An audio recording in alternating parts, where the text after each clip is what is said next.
Okay, welcome back.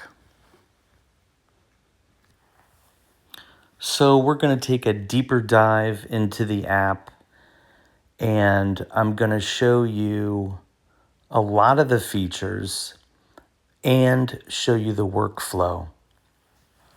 So first of all, on your welcome screen, if you go down to the bottom of the page, you can click the toggle so that you don't ever see the page again every time you open the app. And if you want to go see the page, you simply can hit the About button to visit whatever you want to look at there. Go ahead and hit Get Started. Now we're going to use the workflow of the app so you can see actually how I use it, how I intended it to be used.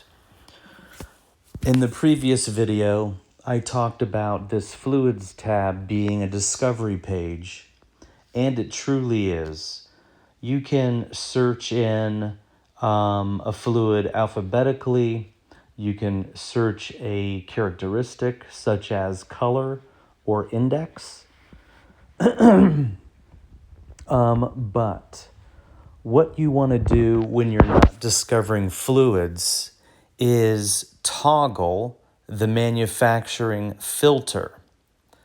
And what you're going to select here is you're going to select the fluids that you use in your embalming room.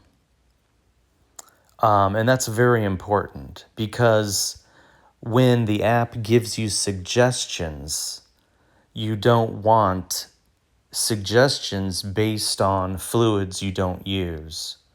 So let's say you're mainly a champion firm, but for some reason, someone had some leftover ESCO products. So you would simply click that. Now, this is why it becomes important. When you hit your case analysis, and this is really where you would start any embalming with the app. So before you've gloved up and everything, you've probably had an opportunity to do an embalming analysis, look over the body, see what's going on, take mental notes of the size, if there's any ulcers or bruising. You're just going to look at everything. So go ahead to the case analysis now, and you're going to determine what type of embalming this is. For you, is it normal? If it is, go ahead and type in normal. If it's not, let's say that you picked up a decedent from the county morgue and there was a full autopsy. You can go ahead and type in autopsy body. Here, once you click autopsy body, it's going to give you the formaldehyde. That's the CH2O index. So I'm suggesting that if you're dealing with an autopsied body, you use a fluid somewhere between 26 and 30 index. Now that doesn't mean you can't use whatever index you have available. This is just a suggestion. Let me back up and just show you something. What we're trying to do here is tell you you need a strong fluid. Let's go back to fluids real quick. Let's say the only thing you have in your room is, let's find a good fluid here. Okay, let's say you only have Epic 18, but you want a strong fluid. I tapped into that fluid, I can hit calculate dilution. And that's going to tell me how much of this product do I use to get a strong solution. Okay? So I can use more than 1 bottle per gallon. If I want something really high, a 3% solution, I can use 21 ounces a gallon. So you really can use any fluid you have in your room. And that's really what this particular calculate primary dilution is for. Okay. Back to our case analysis. Whoops. Okay, so we had this autopsy body, and now we're back.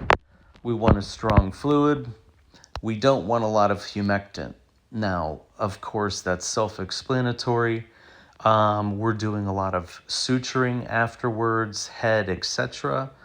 You want those tissue where each side would meet of the suture to be dried out, obviously, so everything comes back together a little nicer. Here you have some brief instructions if you need it. There's your index talking about strong solution. You're probably going to need some gel. There's the actual solution strength. And this calculate dilution here in the case is, let's say you open up your cabinet and you only have a 35 index. You're going to just click 35 and it's going to tell you, based on this particular type of strength and solution, how many ounces you're going to need of a 35. Again, let's say you only had an 18, it's going to give you that here. Now, this is case analysis. If you keep scrolling down, you don't need to use this dilution area. It's going to suggest fluids for you based on the filter you used in the fluid index. Okay? So it's going to match not every fluid because your list would be too long. It's only going to match some major fluids from the manufacturers that you have filtered on what to use for this case. So you're going to go ahead, you're going to click, let's say you want to use specialist. If you want to read a little bit about specialist, you can hit the arrow, and that's going to take you, and you can read the manufacturer's instructions, etc. But you can hit fluid needed. Go ahead and click that. What that has done, it's already pre-populated the index and strength you want when you're calculating the amount of fluid to use. Now for this autopsied body, let's say they have a high BMI or they have higher stored carbohydrates than normal. You're going to go ahead and hit high. And let's say they weigh 231 pounds. You're going to go ahead and hit calculate here. And you can see it's going to suggest the amount of gallons needed and the standard method there on the left, which pretty much is going to follow manufacturer instructions because it's a basic formula, just using the solution strength and index, how much formaldehyde or formalin to actually use per gallon. So you can see 10.7 ounces is what you're going to need of specialist per gallon. And again, this is just a suggestion, 4.6. Now on the right, you have a scientific method. And when I'm embalming, I don't always use the scientific method. I pretty much use standard method a lot of the times because that's what the manufacturer recommends.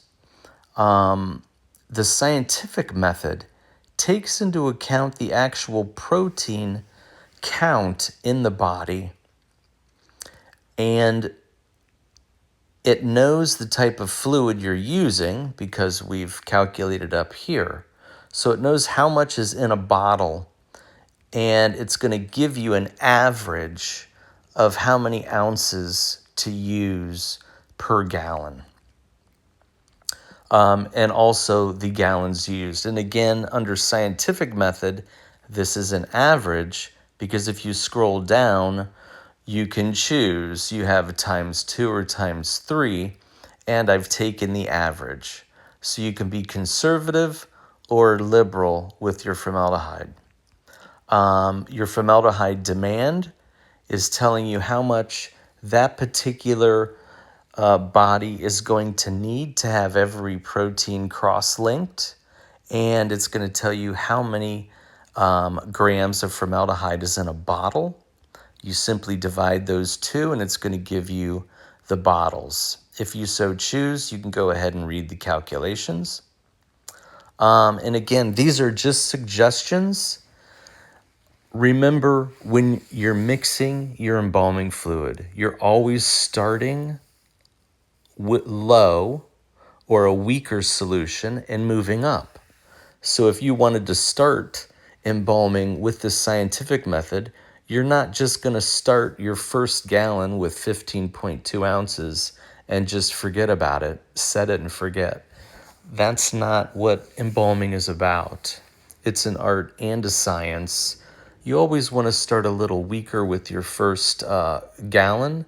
You don't want to shock anything. You want to get the circulation flow going. So that's basically all I have to say about this particular calculator. So we're entering the calculator through case analysis.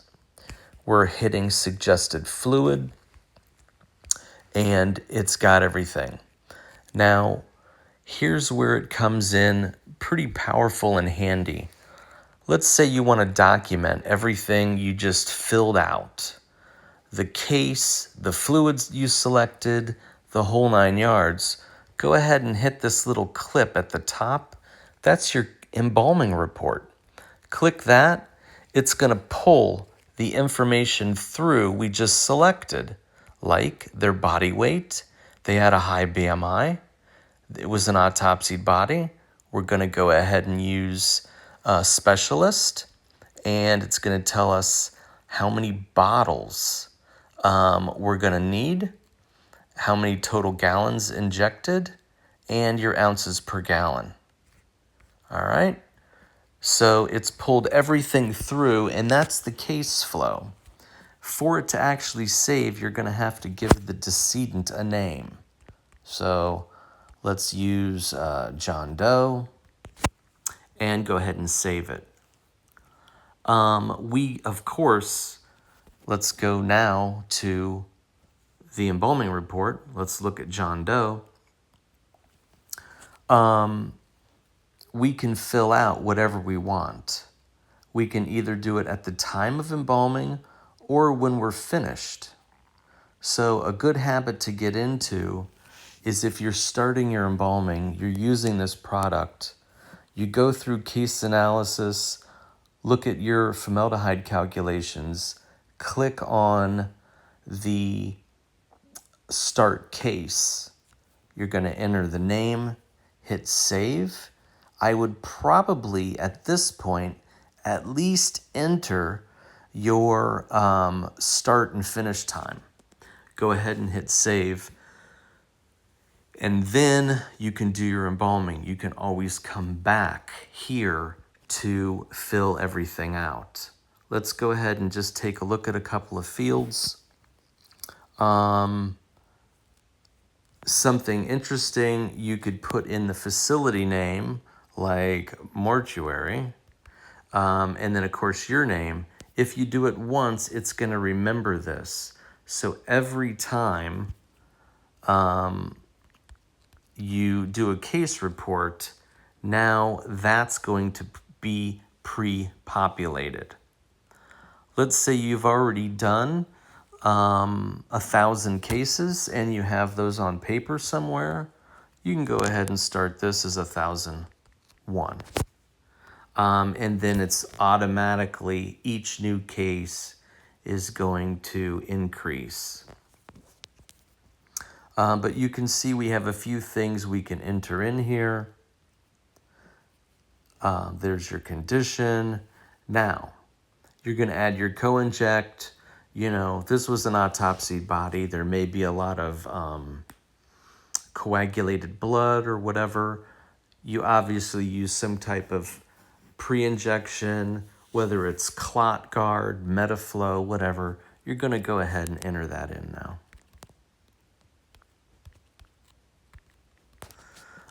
Your cavity, here you could do, 2 up, 3 down, whatever you want. For an autopsy, what you're going to do with this case is say 2 bottles in bag to treat viscera. Disinfectant, did you do anything? Did you use disc spray? Whatever you did. Here you go, type in your mouth closure, what arteries you used. Obviously, this being an autopsy, it would become a 6-point. You can list those if you'd like. This is just going to be natural flow for drainage. You're probably not going to control a lot of drainage except when you're going up into the cranium. There's your notes, condition after embalming. Now here is where you can record issues with the body. So let's say there was something here and there was something here. And on the back, you noticed a bed sore. So you would just go down to your conditions when received. Go ahead and do 1, 2, 3. And we're going to go ahead and tap in. 1, let's say that was some skin slip.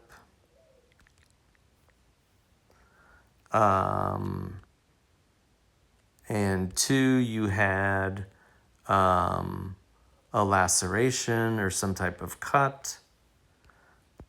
3, you had your ulcer, or let's say bed sore. And then go ahead and hit save. Now, at some point in the future, you can go ahead and you can print out your log. Let's go ahead and just take a look and see what it would do. So you can, of course, select your pages, but your embalming report is just going to give you a little brief statement of everything you wrote down, and it's going to give you your conditions when the body was received, okay, for both of your cases. If you want to print out one case, you're going to reduce the number of pages here, or go ahead and click into your actual case and hit print. It's only going to give you that one case. So that is workflow. I think what I'll do in the next video is go into in-depth of everything we have in each tab. But I think this will pretty much get you going. And then do look for another video. I'll deep dive. We'll go into editing the information on each page, that sort of thing. So thank you and stay tuned for the next one.